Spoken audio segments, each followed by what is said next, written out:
Okay, so everybody, this is Curt Opolo, president of Winetasters Choice, and I am very happy to welcome Mr. Jeff Faber, the national sales manager for Opolo Wines.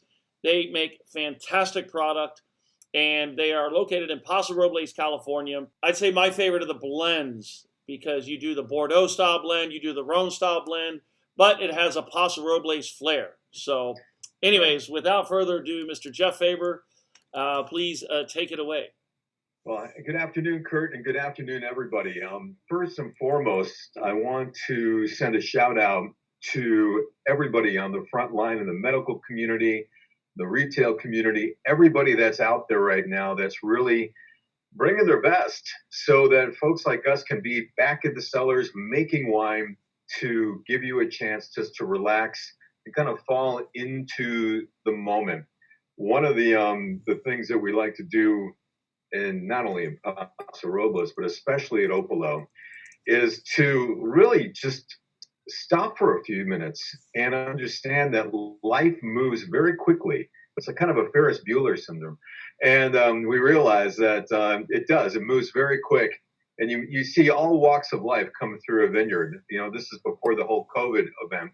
But still, nevertheless, it was very relevant that when you meet people where they're at, you have a better chance of making a better product. And what I mean by that is this, is that 99% of the people in this business will hold a bottle of wine up and say, this is what represents us. And this is the story on the back.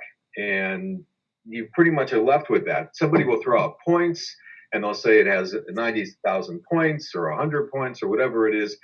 And that's great, right? We get all that too. We get all the awards and the points, but that doesn't define who we are. And most importantly, everybody can tell you what they do and how they do it, but they really rarely can tell you why they do it. And as a grape growing operation, our whole focus is in the fruit. So we're not wrapped up in egos trying to impress people with our fancy verbiage and just walking around and saying, oh, aren't we above all this? We're saying, look, we're growing fruit to make some great products. We have an opportunity every single year as growers to get some consistency. It's really hard when you buy grapes from other people, from one ranch, from one vineyard, from all over the place, and try to come up with something consistent year in, year out. So for those who don't know, Opolo is in Paso Robles, California. Curt mentioned that. For those who don't know where Paso Robles is, we're about literally 200 miles due south of San Francisco and 200 miles due north of LA, and about an hour and a half north of Santa Barbara, and about about 2 hours south of Monterey. So we're right in the sweet spot, right by Hearst Castle. And this picture behind me literally is shot from the top of our hill.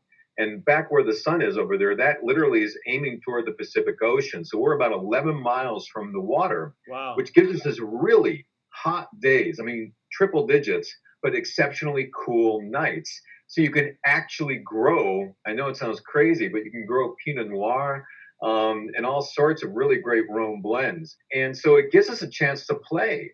And especially since we don't always try to take ourselves too seriously, because as inventors, as creators, you constantly want to keep pushing the envelope to not just say, oh, this is what we are, and this is what defines us. So our region is known for zinfandels. They're known for cabernets. They're known for the Rhone blends, the Bordeaux blends. We literally are at the top. We're at the apex of that here in Paso Robles. What does that mean? That means that for decades, people look north to Napa, they look to Europe, they look all over the world for a representation of what a Cabernet will be, or a Zinfandel will be, or a Tempranillo for all that matters. But as growers, right, as I was saying before, you have an opportunity every single year, every single day to try to create something that's so smooth and so consistent that when you sit down in the evening after a long day and you just basically want to have something to relax and kind of fall into your moment, there's something that comes across that is nothing to do with the points, nothing to do with the story. You're tired. You've been in traffic. Again, before all of this, you're beat up and you want to relax. And so we have people say, look, that's my Tiger King wine. That's my New Girl wine. That's, my Amazon Netflix makeout wine, whatever it may be. The story is about you and shouldn't be about us. And that is where our focus is, because when we make it about you, then we're thinking, it's like, look, you may have had a good day, a bad day, somewhere in between. And then we can create something just for that. And I'm not making this up. We really have come up with stuff where it's like, well, what if somebody's meeting their in-laws for the first time? Let's come up with a wine with a little bit higher alcohol for that. And then what about hot tub party blends, things that when you're actually out having a good time? The point is that we are known for rustic elegance. We create high point wines, yes, but we're here to just celebrate life. Opolo means fun, that you're supposed to celebrate every moment. Drink, feast, enjoy, kiss all the time. We tell people, it sounds like the Greeks. We say, Opolo, and you see it in their faces. So at that point, it has nothing to do with being a sommelier. It has nothing to do with reading a text sheet and rattling through tasting notes. Because 99% of the time, when I take people to the hills, at the picture you see behind me, the things that come from their mouth is like, you know something, I know this makes no sense, Jeff, but this reminds me of a place I traveled to. They're talking about the flavors of the wine. A person I dated, or better, the best one yet was she was about 80 years old, and I was walking her through the hills and holding her arms because I didn't want her to fall. And she said, this reminds me of the smells of my great grandmother's kitchen when I was a little girl. That's what you look for. That is what should be on the back of every bottle, right?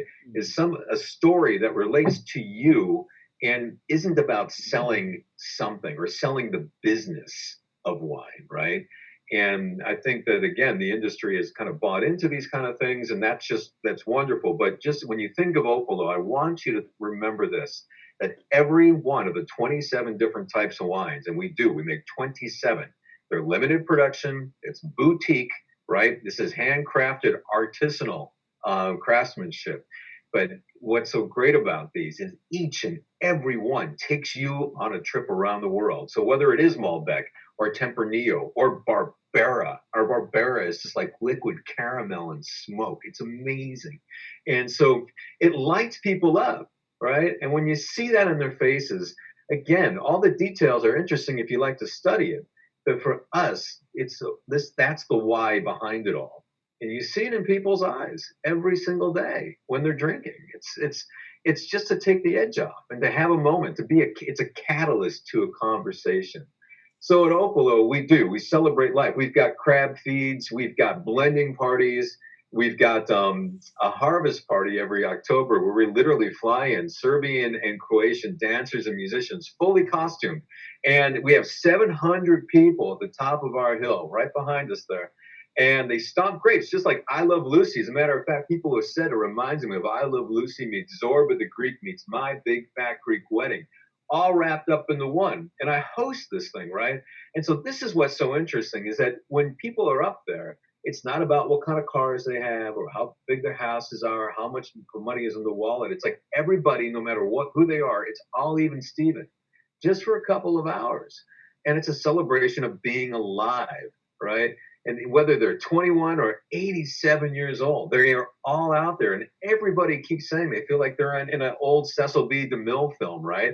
And they're just, you have to imagine this. Outside, people are stomping grapes in the big bins. Inside, you've got people in these monster concentric circles going, dun, da, da, da, da, dun, da, da, like this. And you're all shouting, Opolo, and kissing and dancing for hours, right?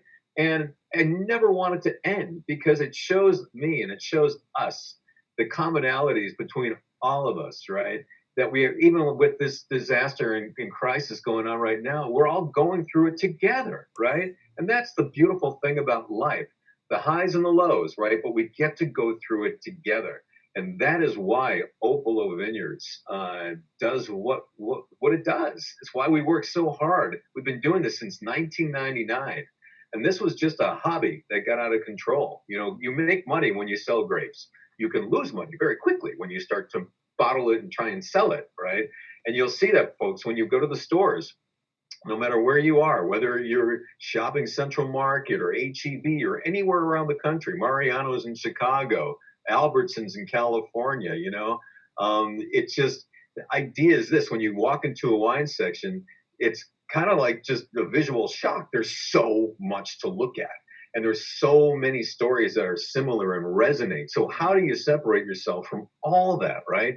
And it can't just be the points, and it can't just be the story on the back of the bottle. It's got to be something relatable. And Ah, so when you start from that, when you make that, then you've got something. So we do, Curt. We have a lot of fun with this, as you've seen when you sell our wine in Texas, right? We love to say, so we have like a number of zinfandels, but in the state of Texas, just for example, we sell our Summit Creek Zinfandel and then our Mountain Zinfandel. And around the world, actually, they've got a reputation. The Summit Creek has got a flavor profile like a sea salt caramel with a kiss of smoke. So for all whiskey lovers, anybody who likes whiskey and occasionally likes the wine, that one just gets you, warms your chest up right here. The Mountains Inn is more of a Marvin Gaye, let's get it on style type of wine. Big, jammy, exciting, higher alcohol, but you don't get the burn. So when people say they got Opolo'd over a weekend, we always have an idea that they're talking about the Mountains Inn. And I've met more than probably about 3 or 4 couples in the last 7 years that have actually shown me a stroller and say, that's from a night we got Opolo'd. Meet my nice. daughter or meet my son. One thing I wanted to make sure I brought up, because I think it's very important, especially now as we learn more about what's been happening to the planet, and this is one thing I am particularly proud of, is the sustainability. Yeah, And I don't think it's fair to talk about Opolo, as great as the wines are, without touching on the sustainability, because Opolo is SIP certified. If you'd like to comment on that, like for example, I know that you guys have owl houses all over the vineyard. So you're using owls as natural, like rodent repellents, as opposed to pesticides and stuff. So I'd love or for you to, cats. to Yeah, touch on the SIP certified. we used to have cats, and they procreated quite a lot. They were fruitful and multiplied. So we had a lot of baby kittens going around. I've been with the vineyard over 11 years now, so that was then. And then we decided to get the owl box. So yeah, what we do, and I'm just, for those who don't know, I'm actually from Chicago originally, from the north side of the city. For me, when I thought of growing grapes, I thought honestly the bigger the better, right? The bigger was going to be the more flavorful. But I was completely wrong, because that means that you're watering it a lot, and it doesn't mean you're really getting a lot of flavor out of it. So one of the things we do at Opolo is we dry farm, which means that literally you are making the vine struggle and work as soon as it's planted to get way down into the soil and really get down to the water table as much as possible. And the idea behind that is that, yeah, the fruit's really, not that big, but the flavors explode, right? And from a sustainability standpoint, we felt that it makes sense, and this is true, is that I like walking people through the hills and tasting the grapes. And I certainly don't want to be tasting grapes if you're using pesticides. That's not a good idea. And so if you think about this, any movie you've ever seen, any magazine you open, right? They always show things like this behind me. They don't really show tasting rooms. They show the beauty and the magic of the vineyard itself, walking through the vines, people kissing in the vines. It's the romance. It's true. Dry farming is a method where you do not use water or irrigate the field as much. It makes the vines work harder, which That's in correct. turn makes them go deeper into the soil, I guess strengthens the vines, and by forcing the vines to work harder, Yes. the grapes will in turn be better. Am I right? That's the theory behind it, right? You always hope. In the times of drought, which we have had in California, right? The theory is this: is that if you're making the vines work naturally for this, right? There are places on the planet where they don't water at all, nothing. They do absolutely nothing, and you're getting the true representation of the fruit. I mean, and this is also, I mean, if you had a eucalyptus tree behind you, right, in a vineyard, right, some of the fruit beneath that eucalyptus tree would actually pick up the nuances of that eucalyptus. One of the things we had questions about during the fires, which we have no lack of in the state of California, when all of that was going down in Napa, right? We're all in the business, and so we talked to each other. And the compounds, you don't necessarily taste it in the fruit right away, but it could manifest in the compounds later on, and in the flavors, right? The grapes are very, very, very sensitive to their surroundings and to their environment. So soil is critical. Where you're planting, how you're planting, What do you possibly hope to get out of the fruit, right? And if you're watering it a lot, some of those flavors, they really do get diffused. They just get kind of lost. And then it's happened before during periods of drought. Friends of ours have had to put up for sale signs on their vineyards because they couldn't truck enough water in. And during the last spout of drought, the only water we brought in was not for the fruit. It was actually to keep the event space where we have grass for weddings green, right? And so that I remember that specifically, thinking, wow, that's the only thing we're bringing water in for. That's pretty cool. So the story behind the farming aspect, because the truth is, we are as grape growers. That's what we do. We're farmers, right? Farmers first, and you're nothing, absolutely nothing, if your fruit isn't consistent and it isn't good.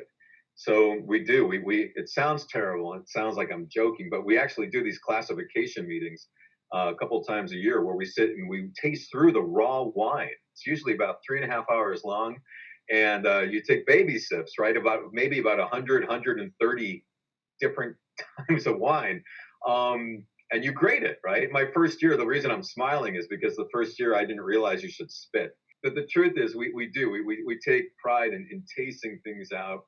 We help other people in the area too with their fruit. In turn, sometimes what we'll do if we're managing their vineyard, we'll be able to have first dibs basically on some of their fruits if we're interested in it. Farming is, as anybody knows who's in farming, is it's a 24/7 thing. You never really rest, and anything can happen. And even again, with as long as I've been at Opolo, the truth of this is you're lucky. You have a 50% chance of getting consistency every year growing your own fruit. That's what, because you don't know what Mother Nature's going to throw at you. You do every aspect of the winemaking process. You do on property, right? Growing the grapes, making it, fermenting, bottling, everything. All of it. We actually had to move about just a couple miles down the road to a processing facility because we were out of space. Opolo has grown. We're closing in about 75,000 cases right now, which again is not all that big. So it makes us unique in our space, but we have a tendency to whatever we make, it sells out. And I see that in the inventory reports. Yeah, I know, So because of how it tastes so good. That's why I know this. well, it's funny. When I started, we all used to do it. We all used to make the wine together, basically by committee. Rick Quinn, Dave Nichols, the owners, Scott Welcher, myself, Robert Nadeau, Carrie Thrasher, a number of other people. We're all just in our commercial kitchen, and we'd have glasses out everywhere. We'd have these little paper ringlets that we put on the glass. We'd mark down the percentages, and we would literally get to contribute our own opinion as to what we thought. It was really cool. It wasn't just one person just saying, well, this is the way it's going to be. Because there's a lot of winemakers out in the world that really do that. They define who they are by that. And it turns out that there's a profile. Opolo wines have a profile. Again, we would all kind of come to the same conclusion going, this is good, but that's amazing. Each one of us would write it down. Occasionally we would forget to write down what we did, and that was a mistake. And you're like, wait, that's really good. Who wrote it down? But we hired Chris Rougeau, who used to be with Four Vines. James Schreiner is also one of our winemakers. So the responsibilities have really kind of fallen to them now, and they do a bang up job. Why is there so much Zinfandel in California? You have two, well, at least from what we've seen, you have two different calves and two different Zinfandels.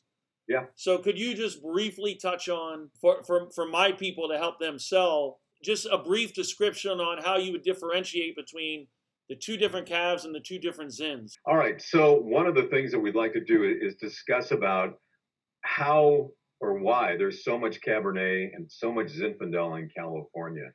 And the truth of it is that California is a remarkable place to grow a lot of things. These days they're growing a lot of hemp. It used to be blueberries. It used to be a number of things in Paso Robles. It wasn't always grapes. But throughout the state, Temecula, again, you'll see Lodi, right? There's places all throughout the state of California that are unique based on their geography, based on topography, based on weather patterns, based on all number of things. But California, if you travel to Europe, you'll see it. It almost completely mimics the landscape of Italy. I mean, it's so Mediterranean. And especially here in Paso Robles, you cannot tell the difference except by the buildings. That's it. I've been to Tuscany. I've been all throughout Europe. And every time we go, I'm just like, I feel like we're at home. And my wife was like, what are you talking about? I said, look around you. I said, this looks just like home, except again for the houses. And of course, the different languages and the people, right?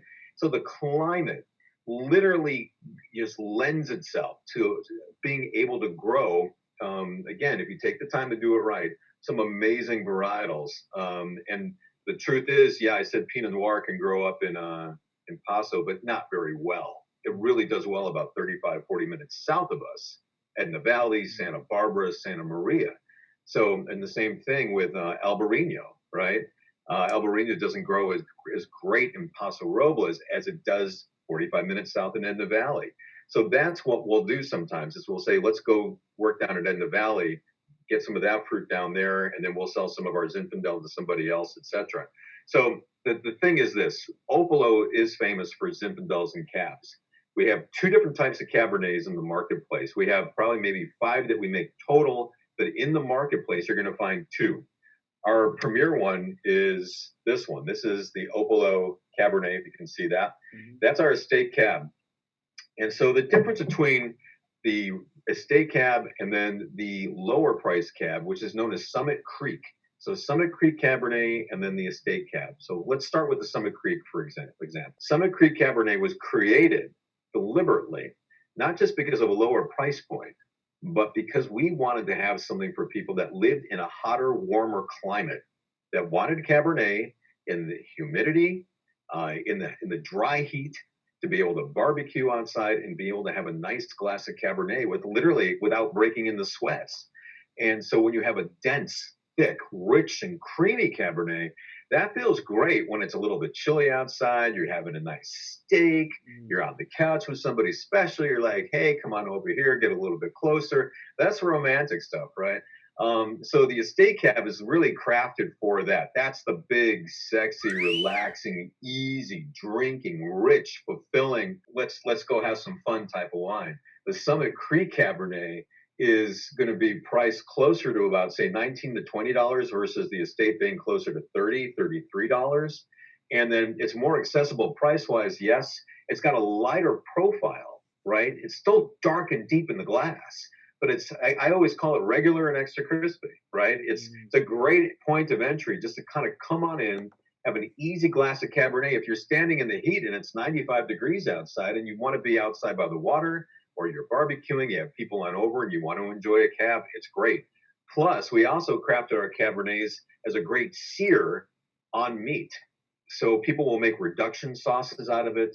And both of those lend themselves very, very well, especially the Summit Creek Cab, to when you have something on the barbecue, sausages or whatever, to kind of lace the sausages and the hot dogs with some of that wine. It's amazing. And then the same thing for the Zinfandels. We've got a number of different Zinfandels through the wine club, but the 2 that you're going to see in the marketplace the most are going to be the Summit Creek. Again, Summit Creek means that that's literally a creek that runs right through the property. Summit Creek line is going to be a lower price point, but still a high quality bottle of wine. So these are wines, when you see Summit Creek, that we could easily charge $10 more than we do for the quality of wine that's in those bottles. So the Summit Creek Zinfandel is the point of entry for like our basic Zin, and then there's the Mountain Zinfandel. So the profile difference here is very stark. The Summit Creek Zinfandel is a sea salt caramel with a kiss of smoke. It's rich. It's got a little bit of leather on the back end. It always scores super high in the 90s, right? And it's so accessible. It's our #1 selling wine throughout the country. The Mountain Zinfandel is the one that we're more famous for because, again, that is as a woman in Chicago called it her Marvin Gaye Let's Get It On wine. That was her party wine, her Saturday night special. You know, it's just like, hey, let's go have a great time. Big and jammy and smooth. These are all grapes that we're growing at our vineyard. But the Mountain Zin, we kind of take the best of the best of the best of the best Zin grapes, right? And leave that for the Mountain and put them in like just big clusters. And it's insane between the 2. So again, Summit Creek Cabernet, it's easygoing, great point of entry Cabernet, light on the palate, but deep and rich in the glass. and great for being outside and relaxing for the summertime. Also, then the estate cab, big and rich for date night. And then the same thing for the zinfandels, the Summit Creek, your point of entry. That's somebody called their football wine and their bunko night wine, their boat wine. Actually, I got that one too. So apparently it must go well with nacho cheese Doritos. So I don't know, but at the end of it all, that's cool because at the end of it, that's what we want. We want people telling us what they're doing. And the football wine thing, literally, I'll wrap up with this. Was a story that happened in Chicago. I was in a grocery store, Mariano's, and the Chicago Bears were playing the Detroit Lions.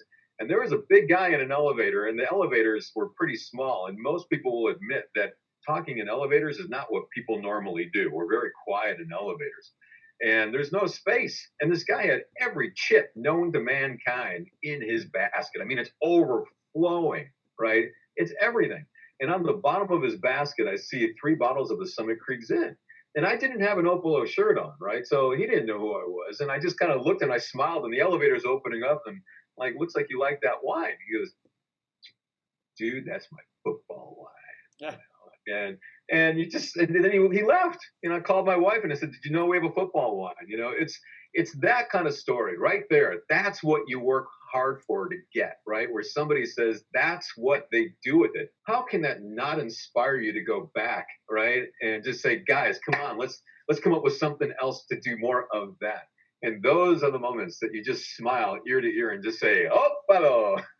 That is awesome. That is awesome. Well, hey, look, I really appreciate you taking the time. It's been fun and educational and informative. So again, I want to thank Jeff Faber from Opolo Wines in Paso Robles, California. If you haven't had their wines, I will say from personal experience, the older I get, the less I like too much fruit. And California wines can sometimes overdo it with the fruit. And Paso Robles, that particular region, for me, can sometimes be a bit too fruity. But I've had all of the Opolo wines that we sell here in Texas, and the thing that I do like is the balance. So I love them. So thank you for making such wonderful wines. Thank you for taking the time. And hey, be safe and healthy. Everybody, again, be safe, stay healthy. We love to see you out in Paso Robles. But until then, come out and visit us online, or I can give out my email if you ever want to if you have a question, or if you ever want to talk about the region. My email is jeff@opolo.com. We'd love to see you, love to talk to you, and we appreciate all of you. Thanks for bringing your best. And Curt, thanks for having us today. Oh, no, Cheers, thank you. everybody. Cheers. Take care. Thank you so much. Salud.